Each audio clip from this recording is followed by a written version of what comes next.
इमाम हुसैन के कदमों की धूल का सदका मिल जाए कि इन जैसे सब्र की मिसाल तारीख में नहीं मिल रही। इतना सब्र किया, बेटा शहीद हुआ सामने, भाई भतीजे भांजे लाशें उठा उठा के लाई जा रही हैं और ये सब्र का पैकर है कि गिले शिकवे का नाम तक नहीं। कैसा सब्र किया इन्होंने, भूख बर्दाश्त की, प्यास बर्दाश्त की, वरना यह कि इशारा करते यकीन माने आखिरी नबी के नवासे और साहिब करामत साहबी अगर ये इशारा करते तो नहर फुरात यजीदियों का पहरा तोड़कर बहता हुआ आपके कदमों पर कुर्बान हो जाता। लेकिन अल्लाह पाक की मर्जी यही थी कि आपका इम्तिहान था, आपकी आल का इम्तिहान था।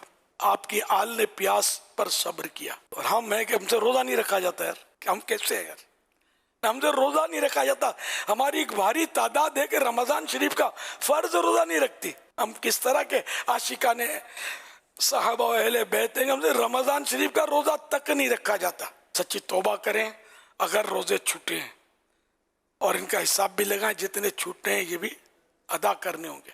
तौबा से फर्ज रोजे माफ नहीं होते, वो अदा करने होते। नमाजें अगर माज़अल्लाह छोड़ी हैं तो इस कज़ा की भी तौबा करें और सारी नमाजों का हिसाब लगाकर कज़ा उम्री करें।